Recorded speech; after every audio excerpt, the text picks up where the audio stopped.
Namibia just flipped the script, and it's all thanks to its brand new president, Netumbo Nandi-Ndaitwah. She's not here to play nice with the West, and trust me, world leaders are already feeling the heat. Think bold, think unapologetic. That's the kind of energy she's bringing, very much in the same fearless lane as Burkina Faso's Captain Ibrahim Traoré. In just a short time, she's made it crystal clear. She's on a mission. First move, she kicked out more than 500 Americans who didn't have proper visas. Then she opened Namibia's doors to fellow Africans by removing visa restrictions, reshuffled the country's oil and gas game, and even stared down Germany, demanding a real apology for colonial-era crimes.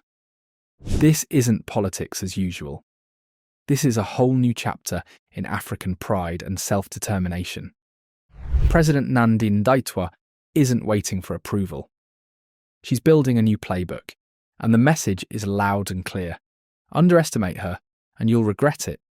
Let's talk about the headline that's got both Windhoek and Washington buzzing. Over 500 Americans are being shown the exit door from Namibia. Yep, you heard that right. No visa, no entry, no exceptions. President Netumbo Nandi-Ndaitwah just made one thing crystal clear. The days of Western double standards are over. If African travellers need a visa to step foot in the US, then Americans should be held to the same standard when they come to Africa. This isn't just another immigration policy. It's Namibia standing up tall and demanding respect. For too long, Africans have jumped through hoops at Western embassies, while foreigners strolled into African nations like it was nothing. That ends now. President Nandi-Ndaitwah isn't playing. Immigration officers are moving fast, serving notices to American nationals who overstayed or didn't follow the rules. This isn't chaos, it's structure. It's Namibia showing the world that it won't tolerate disrespect. But don't get it twisted. This move isn't about hostility. It's about fairness. It's about saying, if we follow your rules, you'll follow ours too. And while foreigners are scrambling, Africans are standing taller than ever, because finally someone's flipping the script. And just when you thought she was done, the president dropped another bombshell. Visa-free travel for all Africans. Yep, Namibia's throwing the gates wide open for its brothers and sisters across the continent. No more lines, no more rejection letters, no more colonial leftovers keeping us apart. This isn't just about making travel easier. It's about building a future where Africans collaborate, trade, and grow together, without borders getting in the way. And she's not stopping there either. President Nandi-Ndaitwah has also taken a bold step to restructure Namibia's oil and gas sector, and her message is loud. Namibia's natural resources are for Namibians, and no one else. By taking direct control, she's putting an end to shady deals and sketchy contracts. No more backroom handshakes. No more mystery money disappearing. Every barrel of oil? Accounted for. Every dollar made? Going back to the people. Namibia's not being managed from the shadows anymore. It's being led by someone who's unafraid to demand justice, transparency, and respect. This is what real Pan-African leadership looks like. Bold, unapologetic, and grounded in putting the people first. Just like Captain Traoré inspired the people of Burkina Faso to take control of their own future, President Netumbo Nandi-Ndaitwah is lighting a fire under Namibia, urging her people to reclaim what's rightfully theirs. No more watching foreign companies pocket the profits while locals are left out. She's made it clear. Namibia's oil and gas resources are for building schools, fixing hospitals, and creating jobs, not for lining the pockets of outsiders. The game has changed, and she's protecting Namibia's wealth like a lioness protecting her cubs. But that's not all. President Nandi-Ndaitwah is also digging deep into the wounds of Namibia's past, specifically the brutal genocide between 1904 and 1908, when German colonial forces massacred tens of thousands of Herero and Nama people. It's a dark chapter that still hasn't been closed. For years, Namibia has asked for real accountability from Germany. Not symbolic words or lowball offers, but a full, heartfelt apology and fair reparations. And now, with Nandi-Ndaitwah at the helm, that demand has teeth. She's not tiptoeing around the issue. She's putting Germany on notice. The time for polite conversations is over. Justice for those who suffered, and for their descendants, is long overdue. And she's not backing down. Namibia rejected a 2021 agreement that many believed was empty and inadequate. Why? Because you don't heal a century-old wound with a band-aid. Germany's proposed $1 billion spread over 30 years wasn't viewed as reparations. It looked more like charity. And Namibians want respect, not handouts. That's why President Nandi-Ndaitwah is calling in traditional leaders and communities. Everyone is being brought to the table to make sure this fight is led by the people, not just politicians. This isn't just about one country's history. It's part of a bigger African awakening, a call for every former colony to demand justice and sovereignty. Nandi-Ndaitwah's leadership is rooted in the same spirit as Captain Traoré's resistance against modern-day colonialism. Both are making it clear. No more broken promises. No more watered-down deals. No more pretending the past didn't happen. Every move she makes is strategic, powerful, and people first. Her tough immigration stance, that's about self-respect and equality. Her push for African visa-free travel, that's about reconnecting the continent as one united force. Her control over Namibia's natural resources, that's about making sure every Namibian child has a shot at a better life. And her demand for justice from Germany, that's about dignity, about truth, about legacy. President Netumbo Nandi-Ndaitwah isn't just making policies, she's rewriting the narrative of what African leadership looks like. President Netumbo Nandi-Ndaitwah just pulled off a power move that's got the whole world watching. She's taken full control of Namibia's oil and gas industry and placed it directly under her office. Why? Because Namibia's wealth should belong to Namibians, not to foreign corporations or a handful of elites cashing in behind closed doors.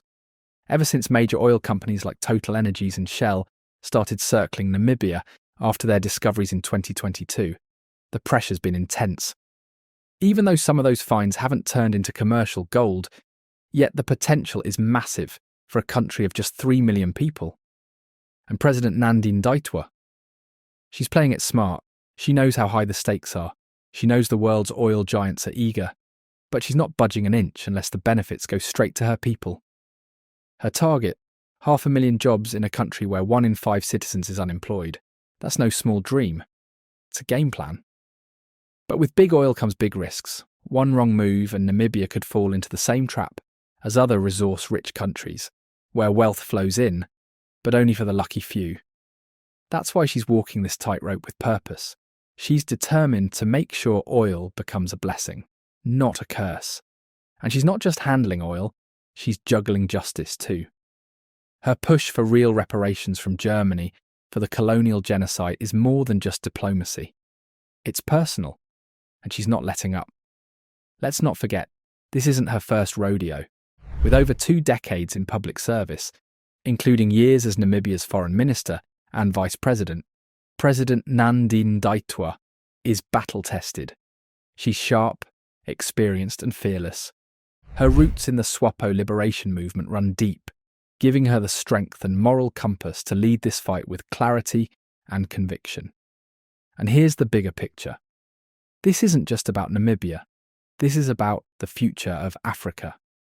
With Captain Ibrahim Traoré shaking things up in Burkina Faso and President Nandi-Ndaitwah rewriting the rules in Namibia, a new wave of African leadership is rising. Leaders who don't flinch. Leaders who don't sell out. Leaders who put people over profit.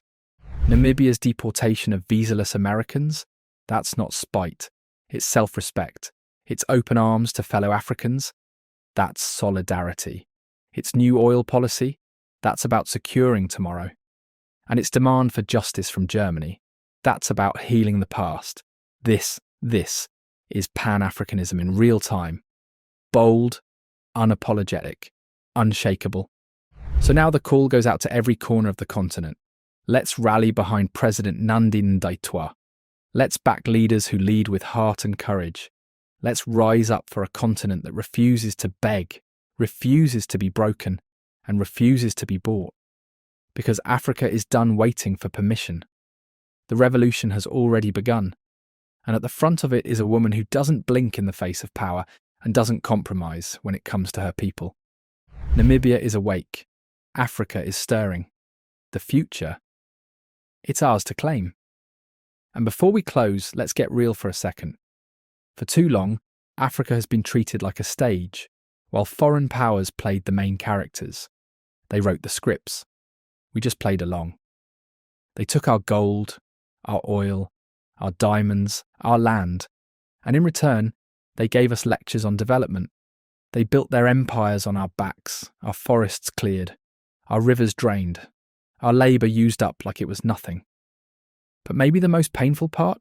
It wasn't just the outsiders, it was our own leaders who sold us out. Those who bowed in Western capitals, smiled for photos, and nodded through empty promises while their people struggled back home. President Nandi-Ndaitwah is calling time on all that. She's saying enough. Enough of the handouts. Enough of the exploitation. Enough of being the polite guest in a world that profits off our pain.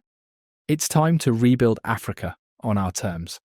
Not with borrowed blueprints, not with fake partnerships, but with courage, clarity, and a whole lot of pride. Let's march forward. Let's rise together. Leaders like Captain Ibrahim Traoré aren't just making headlines, they're making a point. And that point is simple. The real betrayal of Africa isn't just coming from the outside, it's coming from within. While Traoré pushes back against the old colonial script, too many African leaders are still performing in it, smiling for cameras, shaking hands with foreign dignitaries, and signing deals that rob their own people. Let's clear one thing up right now. Africa is not poor. This continent is overflowing with wealth. We've got 30% of the planet's mineral reserves, fertile land ready for farming, and a young population filled with energy and innovation. The Democratic Republic of Congo alone holds over half of the world's cobalt, a mineral you'll find in every single electric car and smartphone. But what do we see? Children digging through dirt in dangerous mines, while Western corporations cash in. Ghana and South Africa pour out gold that dazzles on the necks of billionaires, yet local classrooms sit empty and hospitals lack basic equipment. Nigeria? It's got oil pouring from its ground, fueling cars and factories all around the world. And yet, ordinary Nigerians wait in line for hours to buy fuel in an oil-rich country. This isn't poverty. This is plunder. Organised, systemic, and often signed off by African leaders who bend to foreign pressure. These leaders give away massive tax breaks to multinationals. They ink deals that give away resources for pennies, and then they pose for photo ops with Western powers like everything's just fine.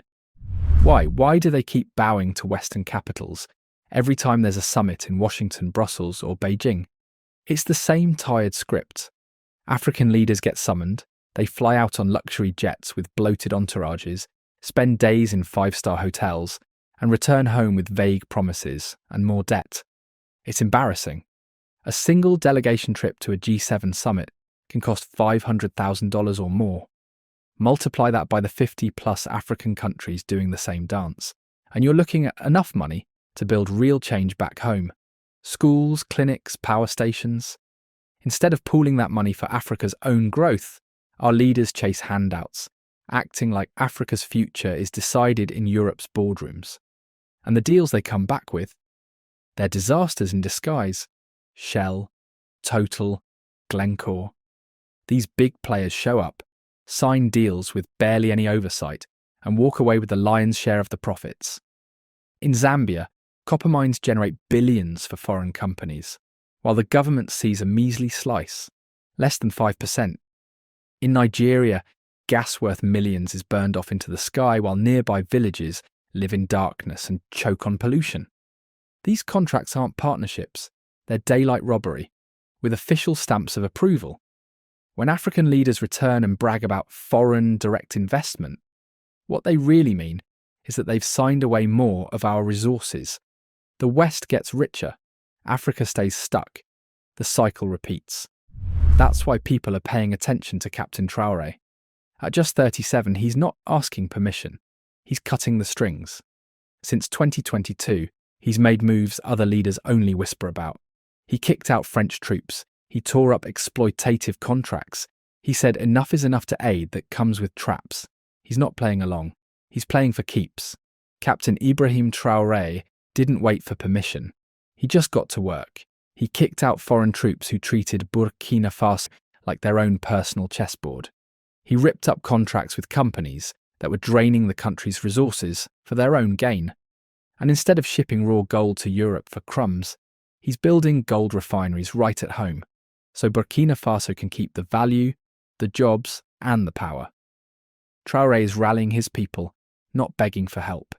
He's turned everyday citizens into defenders of their own land, flipping the script that Africa needs saving. His message? We don't need rescuing, we need reclaiming. Sure, his leadership isn't flawless. There are real concerns about civil liberties and questions around his growing ties with Russia. But one thing is clear, he's doing what few African leaders have dared to do, putting his people first, even if it means standing alone. And that's exactly why he makes other leaders uncomfortable. While Traoré is pouring concrete and wiring power lines, some of his peers are busy fine-tuning speeches for the next global conference.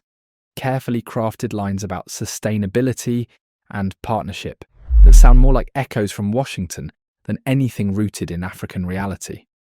They'll talk about global warming, about digital futures, about inclusive growth. But ask them about reparations for slavery and colonialism. Silence. Ask them to name a Western power that's still profiting off Africa's pain. Silence. Why? Because deep down they're afraid. They've seen what happened to the bold ones. Thomas Sankara, Patrice Lumumba, Muammar Gaddafi, all cut down for dreaming too loud and standing too tall. So instead, many African leaders play it safe. They trade dignity for diplomacy, independence for invitations. And all we've gotten in return are more empty promises. The result? A continent rich in everything except opportunity. Over 400 million Africans live in extreme poverty, surviving on less than $2 a day. Less than half of sub-Saharan Africa has electricity. Internet access? Just a quarter. Kids are graduating from school straight into unemployment lines. Hospitals are turning patients away due to a lack of basic supplies. Roads crumble while the wealth extracted from our soil lights up cities in Europe and fuels factories in the West. London's finance, Paris's glamour, New York's tech boom, they're all powered by minerals, oil and labour pulled from Africa. And what do we get? More debt, more aid, more speeches about partnership that lead nowhere. But here's the twist. Africa has the power to flip this. If just once, our leaders stood united and said, no more raw exports, no more lopsided deals, no more crumbs, the entire global economy would feel it. Imagine if the African Union said, we're keeping our cobalt, we'll refine our oil, we'll build our own value chains. Imagine 54 countries pooling resources, not for jet-setting to Davos, but for building factories and tech parks and world-class universities on African soil. It can be done, but it takes guts. And Traoré, he's showing us how it's done even when the path is risky, lonely and hard. Leadership isn't about luxury, it's about doing what's right, even when it's unpopular. It's time our leaders stopped chasing praise from overseas and started building legacy here at home. That means saying no to fancy summits in Western capitals, and yes to real strategy sessions in Addis Ababa, Accra or Nairobi, where Africa comes first. It means ripping up contracts that sell us short and writing new ones that uplift our people. It means investing in young minds, in farmers, in creators, not in dinners with G20 dignitaries. It means speaking hard truths and demanding the world finally take responsibility for centuries of extraction and exploitation. Let's break it down with real numbers, because this isn't just about pride, it's about survival. Every year, Africa bleeds out $88 billion through illicit financial flows. That's money quietly funneled out of the continent by multinationals, dodging taxes, shifting profits, and exploiting loopholes. That's not just spare change, that's twice the amount of aid we get. And if that wasn't enough, we also shell out $50 billion a year just to service our debts. That's money that should be building hospitals, paying nurses, or putting textbooks in classrooms. Instead, it's paying off loans, many of which only enriched foreign contractors in the first place. And while this is happening, the African Union's big dream, Agenda 2063, our own blueprint for a wealthy and self-reliant Africa, is just sitting there, collecting dust. Why? Because our leaders are too busy flying out to sign more deals that deepen our dependency. But what if, just what if, we flipped the script? If we stopped the money from leaking out and reclaimed even half of what's lost every year, we could change everything. We're talking about building 10,000 schools, thousands of hospitals, and paving hundreds of thousands of kilometres of roads every single year. That's not just hope, that's math. And the people? They're awake now. From Lagos to Nairobi, Accra to Joburg, the youth are done waiting. They've hit the streets. They've picked up megaphones. They've opened their phones and turned hashtags into movements. They see Traore standing tall and wonder, why not our leaders? Why the silence? Why the fear? In Ghana, young voices are exposing how illegal gold mining, known as Galamsey, is poisoning rivers with the silent blessing of those in power. In Kenya, Gen Z mobilised fast and loud against a finance bill that would have buried the country in more taxes just to repay IMF loans. The pressure worked. They forced the government to pause and listen. These aren't just protests, these are warning shots. The people are watching. They're fed up with seeing Africa's wealth build skyscrapers in Dubai, fuel Teslas in California, or light up Parisian runways, while back home, our kids are studying under trees and our grandmothers walk miles for clean water.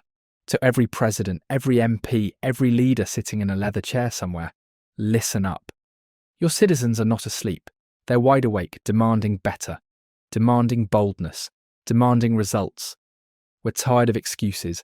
We're tired of watching you clap politely in summits while our cities crumble. It's time to dream differently.